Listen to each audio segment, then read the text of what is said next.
കൈരളി ചാനലിന് കഴിഞ്ഞ 9 മാസം ഞങ്ങൾ സമരം നടത്തിയപ്പോൾ പറഞ്ഞ് 266-ാമത്തെ ദിവസവും 1-ാം ദിവസം ചോദിച്ച അതേ ചോദ്യം ചോദിച്ചു വന്ന ആളുകളാണ്.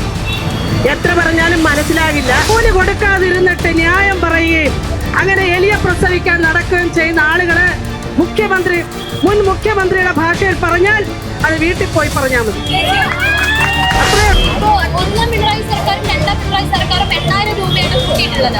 അതിന് ഒരു നന്ദി പ്രകടനമോ മറ്റൊന്നും തന്നെ ഉണ്ടായിട്ടില്ല. നേരെ മറിച്ച് ഇപ്പോൾ ഒരു 3000 രൂപ കൂട്ടിയപ്പോഴേക്കും ഒരു നന്ദി പ്രകടനം ഉണ്ടായി. ഞങ്ങൾക്ക് നിവേദനവുമായി സെക്രട്ടേറിയറ്റിനകത്തേക്ക് കടക്കാൻ പറ്റുന്നുള്ളതാണ് ഏറ്റവും പ്രധാനം.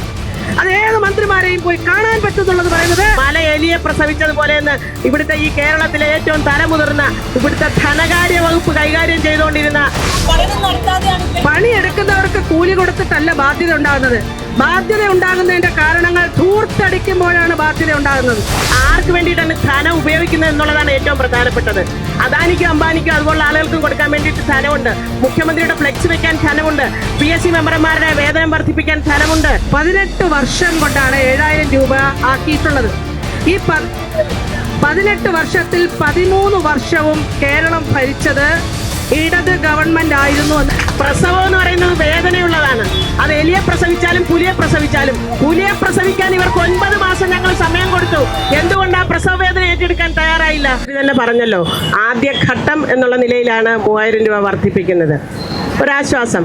അവരുടെ ഡിമാൻഡ് 21,000 രൂപ മിനിമം വേതനമാണെന്ന് ഞങ്ങൾക്കറിയാം. അത് ഞങ്ങൾ സാമ്പത്തിക സ്ഥിതി മെച്ചപ്പെടുന്നതിനനുസരിച്ച് വർദ്ധിപ്പിക്കും എന്ന് തന്നെ വളരെ വ്യക്തമായി ഇന്നലെ ക്യാബിനറ്റ് ബ്രീഫിംഗിൽ അദ്ദേഹം പറഞ്ഞിട്ടുണ്ട്.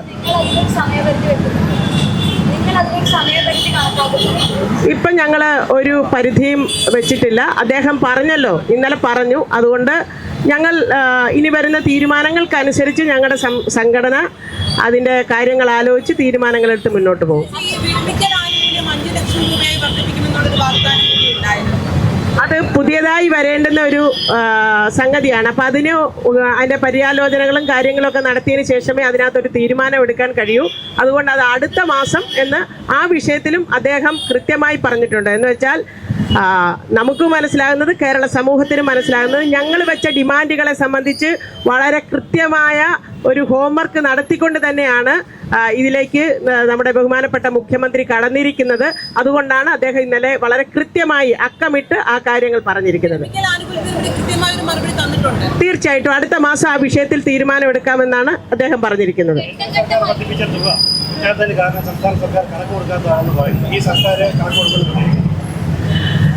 അത് കേന്ദ്രം എന്താണ് കാരണം? അത് ഏപ്രിൽ മാസം മുതലായിരുന്നു ആ വർദ്ധിപ്പിച്ച ഇൻസെൻറ്റീവ് മറ്റാനുകൂല്യങ്ങളും കിട്ടേണ്ടിയിരുന്നത്. അതിനകത്ത് കാലതാമസം വരുന്നത് എന്താണ് എന്ന് കേന്ദ്രത്തിൽ നിന്ന് നമുക്ക് ഇതുവരെ സംസ്ഥാന ഓഫീസിലേക്കോ എന്തെങ്കിലും ഒരു അറിവ് വന്നിട്ടില്ല.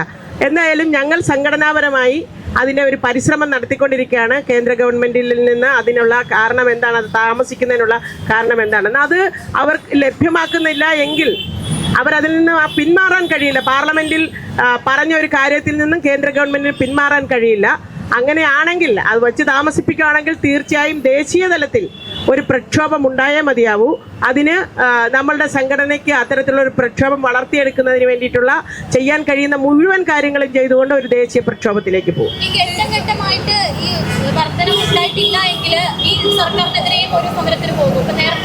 അത് പറയാറായിട്ടില്ലല്ലോ. അദ്ദേഹം കഴിഞ്ഞ ബ്രീഫിങ്ങിൽ പറഞ്ഞല്ലോ, ഘട്ടം ഘട്ടമായി അദ്ദേഹം വർദ്ധിപ്പിക്കാമെന്ന് പറഞ്ഞല്ലോ.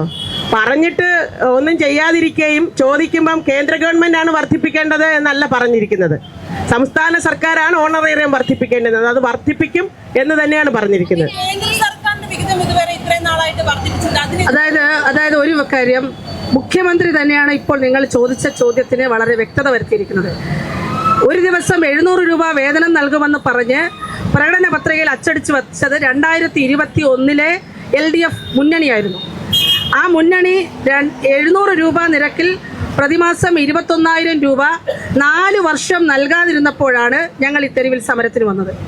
ഇപ്പോൾ ഇന്നലെ ഒപ്പിട്ട് അധികാരത്തിലേറി ആദ്യ മണിക്കൂറിൽ പുതിയ മുഖ്യമന്ത്രി ജനങ്ങളോട് പറഞ്ഞിരിക്കുന്നു, ഞങ്ങളോട് പറഞ്ഞു, ലോകത്തോട് പറഞ്ഞിരിക്കുന്നു, ആശമാർ നടത്തിയ പ്രക്ഷോഭത്തിൻ്റെ ഭാഗമായി അവരുന്നയിച്ചിരിക്കുന്ന 21,000-ൽ ഒരാശ്വാസമായി ആദ്യഘട്ടമായി 3,000 രൂപ അനുവദിക്കുന്നു.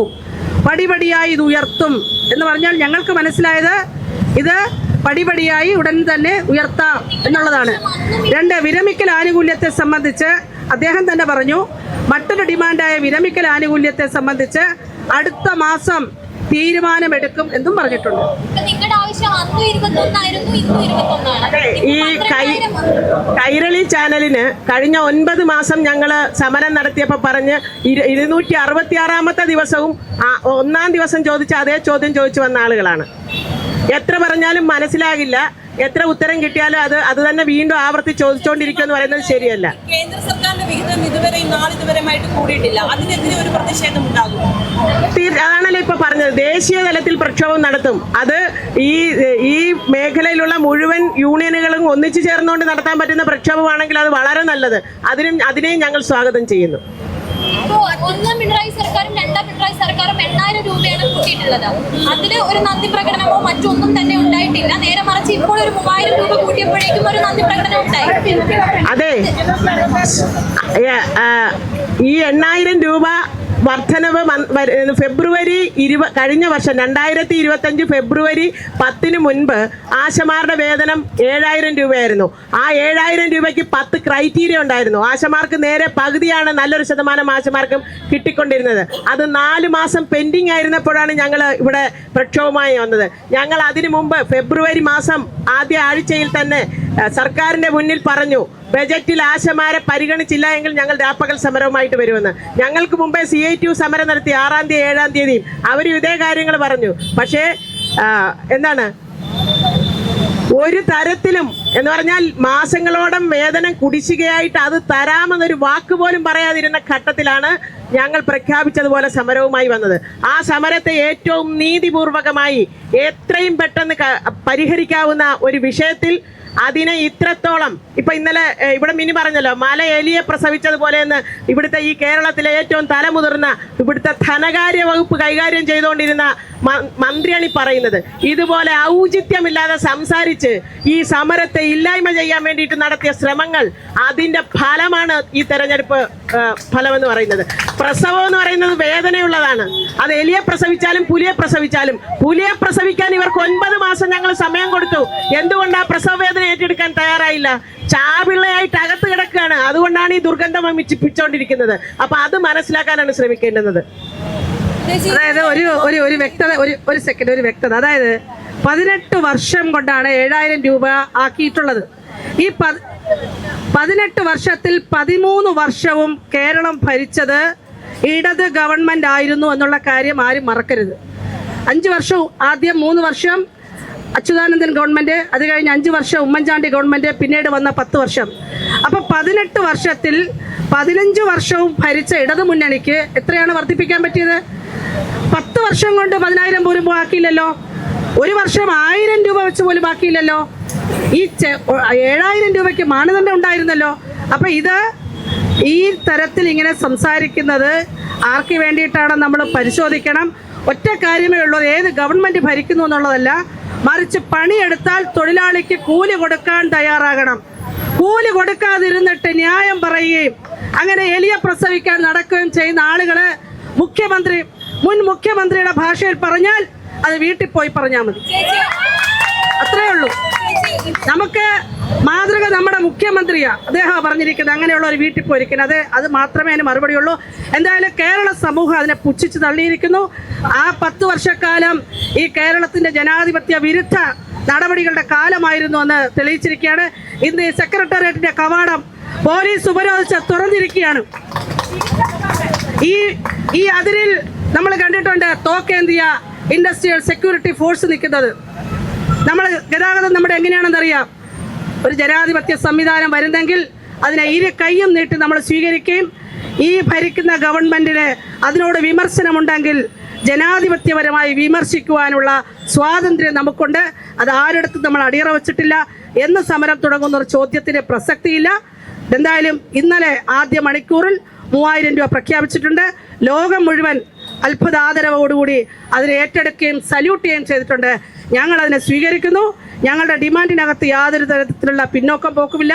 21,000 രൂപ എന്ന് പറയുന്ന മിനിമം വേതനം, അത് പട്ടിണി കൂലിയാണ്. അതുപോലെ വിരമിക്കൽ ആനുകൂല്യം, ഈ മാനദണ്ഡങ്ങൾ പിൻവലിക്കൽ, സേവനവുമായി ബന്ധപ്പെട്ട നിരവധി വിഷയങ്ങളിലെല്ലാം ഞങ്ങൾക്ക് പോയി സംസാരിക്കാൻ പറ്റുമെന്ന് പറയുന്നതാണ് ഏറ്റവും പ്രധാനം. ഞങ്ങൾക്ക് നിവേദനവുമായി സെക്രട്ടേറിയറ്റിനകത്തേക്ക് കടക്കാൻ പറ്റും എന്നുള്ളതാണ് ഏറ്റവും പ്രധാനം. അത് ഏത് മന്ത്രിമാരെയും പോയി കാണാൻ പറ്റും എന്നുള്ളത് പറയുന്നത് ഈ ജനാധിപത്യത്തിലൊരു ശ്വാസം നേരെ വിടാൻ പറ്റുന്നു എന്നുള്ളത് തന്നെയാണ്. അതിനെ ഞങ്ങൾ ആദരിക്കുന്നു, ബഹുമാനിക്കുന്നു. ചേച്ചി, ഇതിന് വേണ്ടി വരുന്ന സാമ്പത്തിക ബാധ്യത പരിശോധിക്കണമെന്നാണ് ഇപ്പോൾ വിശദീകരണം. എല്ലാം പരിശോധിക്കണമല്ലോ. അവിടെ അങ്ങനെ പരിശോധിക്കാതെ പഠനം നടത്താതെയാണ് വാഗ്ദാനം നൽകിയത് എന്ന് തോന്നുന്നു. അതെ, ഈ സാമ്പത്തികം എന്ന് പറഞ്ഞാൽ നമ്മൾ നിങ്ങളൊക്കെ കൊടുക്കുന്ന നികുതി പണമാണ്. നമ്മൾ കഴിഞ്ഞ 10 വർഷം കൊടുത്തിട്ടുണ്ട്. അപ്പൊ ബാധ്യത ഉണ്ടാകുന്ന പഠനം നടത്താതെയാണ് പണിയെടുക്കുന്നവർക്ക് കൂലി കൊടുത്തിട്ടല്ല ബാധ്യത ഉണ്ടാകുന്നത്. ബാധ്യത ഉണ്ടാകുന്നതിന്റെ കാരണങ്ങൾ ധൂർത്തടിക്കുമ്പോഴാണ് ബാധ്യത ഉണ്ടാകുന്നത്. ഇഷ്ടക്കാർക്ക് വാരിക്കയറി കൊടുക്കുമ്പോഴാണ് ധൂർത്തുണ്ടാകുന്നത്. പ്രയോറിറ്റി വേണം, മുൻഗണന. ആർക്ക് എന്ന മുൻഗണന ഇത് മുഴുവൻ വേണം. 6000 കോടി പിന്നെ ഇപ്പോഴും ഖജനാവിലുണ്ടെന്ന് മുൻ ധനകാര്യമന്ത്രി വലിയ ഗമയിൽ പറഞ്ഞല്ലോ. അദ്ദേഹത്തിന്റെ മുന്നിലാണ് ഈ സമരം സെറ്റിൽ ചെയ്യാൻ വേണ്ടിയിട്ട് ഒരു ദിവസം 100 രൂപ വർദ്ധിപ്പിക്കാൻ ഞങ്ങൾ ആവശ്യപ്പെട്ടത്. 3000 രൂപ തന്ന് ഈ സമരം ഒന്ന് സെറ്റിൽ ചെയ്യാൻ കഴിയുമെങ്കിൽ പടിപടിയായി നിങ്ങൾ വർദ്ധിപ്പിക്കുമെന്ന് ആവശ്യപ്പെട്ടത്. അന്നേരം എന്താണ് പറഞ്ഞത്? ധനസ്ഥിതി മോശമാണെന്ന് പറഞ്ഞത്. ആർക്ക് വേണ്ടിയിട്ടാണ് ധനം ഉപയോഗിക്കുന്നത് എന്നുള്ളതാണ് ഏറ്റവും പ്രധാനപ്പെട്ടത്. അദാനിക്കും അംബാനിക്കും അതുപോലുള്ള ആളുകൾക്കും കൊടുക്കാൻ വേണ്ടിയിട്ട് ധനമുണ്ട്. മുഖ്യമന്ത്രിയുടെ ഫ്ലെക്സ് വെക്കാൻ ധനമുണ്ട്. PSC മെമ്പർമാരുടെ വേതനം വർദ്ധിപ്പിക്കാൻ ധനമുണ്ട്. ജയിൽ പുള്ളികളുടെ ശമ്പളം വർദ്ധിപ്പിക്കാൻ ധനമുണ്ട്. കെട്ടിട സമുച്ചയങ്ങൾ കെട്ടാൻ ധനമുണ്ട്. അപ്പം പ്രയോറിറ്റിയാണ് ഏറ്റവും പ്രധാനപ്പെട്ടത്. ഒരു ദിവസം 232 രൂപയ്ക്ക് മനുഷ്യൻ ജീവിക്കണോ, എങ്ങനെ ജീവിക്കും എന്നുള്ളത് ചിന്തിക്കാൻ കഴിയുന്ന രാഷ്ട്രീയ നേതാക്കന്മാരും മന്ത്രിമാരും വേണം. എന്താണ് കിട്ടിയ സാഹചര്യത്തിലെ ഏറ്റവും ആർഭാടപൂർണമായി അർമാദിച്ച് ജീവിക്കുക എന്നുള്ളതല്ല ചെയ്യേണ്ടത്. യാതൊരു രാഷ്ട്രീയ ലക്ഷ്യവും പിന്നോട്ട് ഇല്ല എന്ന് പറയുന്നത് നിങ്ങൾ സംസാരിക്കുന്നത് ഉത്തരം പറയുന്നത്. രാഷ്ട്രീയം ചോദിച്ചാൽ രാഷ്ട്രീയം പറയും.